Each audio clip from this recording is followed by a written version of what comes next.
Vijayawada to Vizag first time flight, Vizag beach, Vande Bharat train experience ఇవన్నీ ఈ వీడియోలో చూద్దురు కానీ.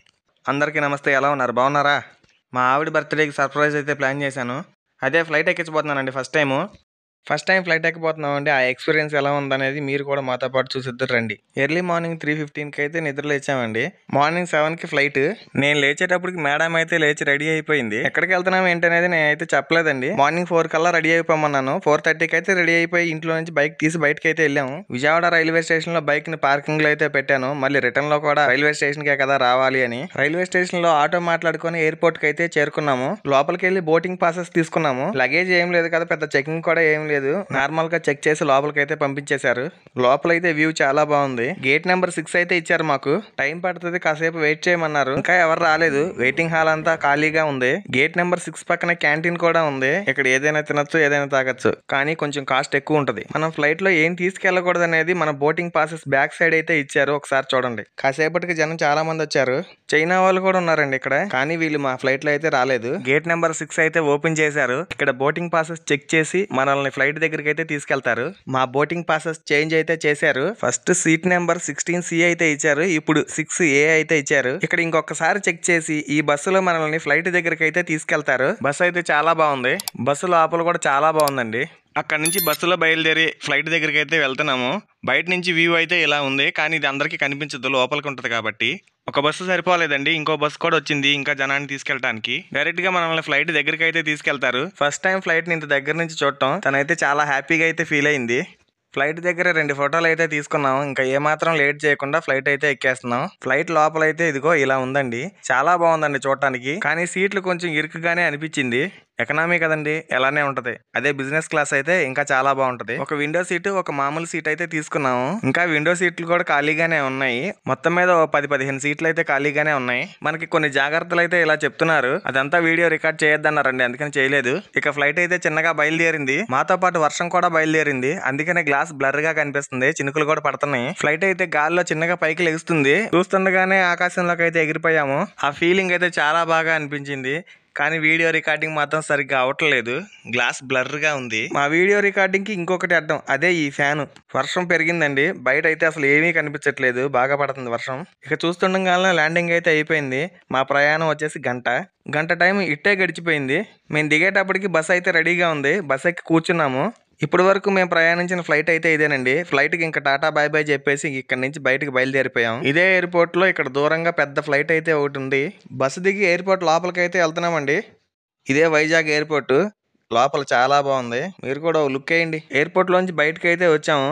బయట నుంచి దీని వ్యూ అయితే ఇలా ఉంది. మధ్యాహ్నం 2:30కి అయితే మా ట్రైన్ అండి. ఎయిర్పోర్ట్ లోనే కార్ మాట్లాడుకున్నాము. మధ్యాహ్నం 2:30 వరకు మాతోనే ఉండాలని 1800 అయితే ఛార్జ్ చేశారు. బాగా ఆకలి అవుతుంది భయ్యా, హోటల్ కి తీసుకెళ్ళమని చెప్పాను. ఇప్పటి నుంచే సింహాచలం టెంపుల్ కి అయితే వెళ్దాం అనుకుంటున్నాం. అది ఇప్పుడు కుదిరింది. ఈ రోజు సింహాచలం టెంపుల్ కి అయితే వెళ్ళిపోతున్నాము. దారి మధ్యలో హోటల్ దగ్గర అయితే ఆపాడు. ఇక్కడ టిఫిన్ అయితే చాలా బాగుంది. టిఫిన్ చేసి ఇంకా సింహాచలం టెంపుల్ కి అయితే వెళ్ళిపోయాము. మన బర్త్డే రోజు ఈ ఫోటోని ఫేస్బుక్ లో అయితే పెట్టాను. 8,69,000 వ్యూస్ అయితే వచ్చినాయి. Thanks for your supporting. Mobile అయితే టెంపుల్ లోపలికి నాట్ అలౌడ్ అండి.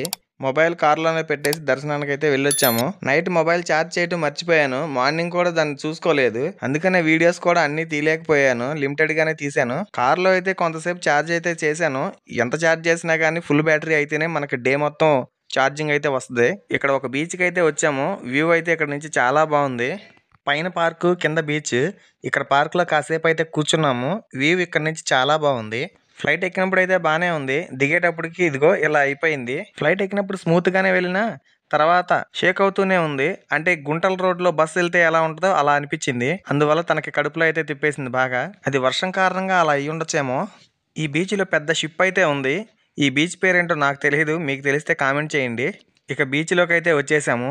డల్ గా ఉన్న గీతను చూసి కెరటాలు పలకరించడానికి దగ్గరకైతే వచ్చేసాయి. తను కూడా చాలా సంతోషపడింది. ఈ బీచ్ లో అయితే చాలా ఎంజాయ్ చేసాం.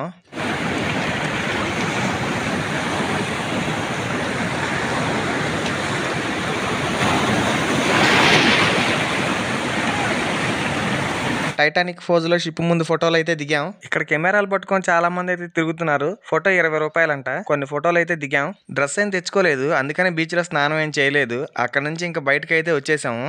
బయట పార్క్ అయితే ఇలా ఉంటది. లోపల నుంచి కిందకైతే వెళ్ళాలి.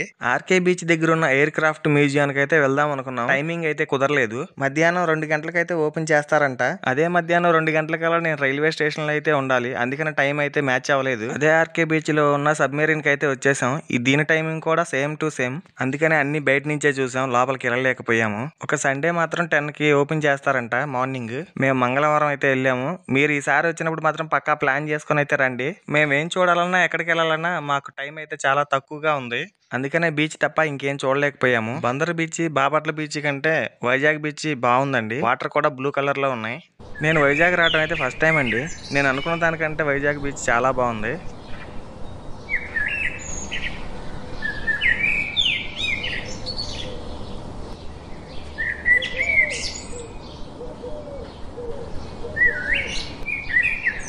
వెదర్ అంతా కూల్గా ఉన్న బీచ్ దగ్గర ఐస్ క్రీమ్ తింటుంటే ఆ కిక్కే వేరే. బీచ్ దగ్గర ఇసుకలో కూర్చొని ఒకరికొకరు ఐస్ క్రీమ్ తినిపించుకుంటూ బీచ్ని చూస్తూ ఉంటే అబ్బా, ఆ ఆనందమే వేరండి.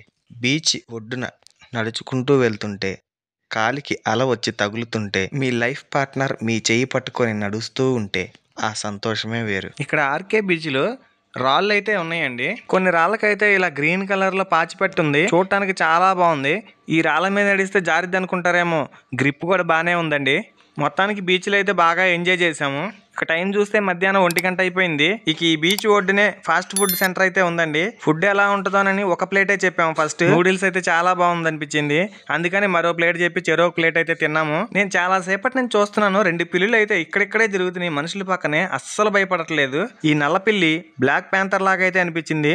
ఇక ఫుడ్ తినేసి రైల్వే స్టేషన్కి అయితే చేరుకున్నాము. మమ్మల్ని తీసుకొచ్చిన కార్ డ్రైవర్ అయితే చాలా మంచి అతను. మాకు తెలియని ప్లేస్లు కూడా చాలా అయితే తిప్పాడు. కానీ అక్కడ టైమింగ్ మ్యాచ్ అవ్వకపోవడం వల్ల కొన్ని అయితే మిస్ అయిపోయాము. ఇక మాకంటే ముందే రైల్వే స్టేషన్ కి ట్రైన్ అయితే వచ్చేసింది. ఫస్ట్ టైం అండి వందే భారత్ ట్రైన్ నేను చూడటం. చాలా క్లాస్ గా ఉందండి. ట్రైన్ లోపల కూడా చాలా ప్రీమియం గా అయితే ఉందండి. ఫుల్ సెక్యూర్ అండి. ఎక్కడికక్కడ సీసీ కెమెరాలు అయితే ఉన్నాయి. ట్రైన్ లోపల అయితే ఫ్లైట్ లో ఉన్నట్టే ఉంది. ఫ్లైట్ లో కంటే కూడా ట్రైన్ లోనే ఇంకా విశాలంగా అనిపించింది. భోగి మధ్య సీట్లో అయితే అటు ఇటు ఇలా ఉంటది. ఆపోజిట్ స్నాక్స్ తినడానికి టేబుల్ కూడా ఉంది. అన్ని సీట్ల ముందు అయితే ఇలా ఉంది, కాకపోతే కాస్త చిన్నగా ఇచ్చారు. మధ్యలో దానికైతే చాలా పెద్దగా ఉంది. ట్రైన్ లోపల అయితే ఫుల్ ఏసీ అండి. బయట వర్షం పడుతుంది, లోపల చలి పుడుతుంది. మామూలుగా లేదు మా పరిస్థితి. గీతాకైతే చలి జ్వరం వచ్చినంత పని అయితే అయ్యింది. ట్రైన్లో ఇంగ్లీష్ న్యూస్ పేపర్ అయితే చదువుకోవటానికి ఇస్తున్నారు ఫ్రీగానే. కాదు అనుకుంటే తెలుగు కూడా ఇస్తున్నారు. వాటర్ బాటిల్ కూడా ఫ్రీగానే ఇస్తున్నారండి. ఒక బాటిలే కాదండి, మనం ఎన్ని బాటిల్ తాగలిగితే అన్ని బాటిల్ ఇస్తారు. ఫుల్ ఏసీ కదండి. ఒక బాటిల్ కూడా పూర్తిగా అయితే తాగలేకపోయాము. ట్రైన్ అయితే 130 కిలోమీటర్ల స్పీడ్ తో అయితే వెళ్తుంది. ట్రైన్ లో ఎల్ఈడి డిస్ప్లేలు అయితే ఏర్పాటు చేశారు. ఎంత స్పీడ్ తో వెళ్తుంది, నెక్స్ట్ స్టేషన్ ఏం రాబోతుంది అనే డీటెయిల్స్ మొత్తం ఇక్కడ ఇస్తున్నారు. ఇక విజయవాడ రైల్వే స్టేషన్ కి అయితే ట్రైన్ వచ్చేసింది. బయట ఏం జరుగుతుంది అనేది పూర్తిగా మాకు అసలు తెలియలేదండి. బయట ఫుల్ గా వర్షం పడుతుంది. వర్షం తగ్గితే వెళ్దాం అని చెప్పి చాలా సేపు అయితే వెయిట్ చేసాము. వర్షం మాత్రం తగ్గట్లేదు. ఇంకా అలానే వర్షంలో అయితే వెళ్ళిపోయాము. ఈవినింగ్ కేక్ కట్ చేద్దాం అనుకున్నాను, కానీ ఈ వర్షం కారణంగా అది అవ్వలేదు. తనకి ఒంట్లో కూడా ఏం బాగాలేదండి. చలి ఎక్కువైపోయింది. నా షర్ట్ కూడా తీసి ఇచ్చేసాను తనకే. మొత్తానికి ఈ ట్రిప్ అయితే బాగా ఎంజాయ్ చేసాం. వర్షం పడకుండా ఉంటే ఇంకా చాలా బాగుండేది. ఇక ఈ వీడియో అయితే ఇంతేనండి. ఇక మేము వెళ్ళొస్తాం.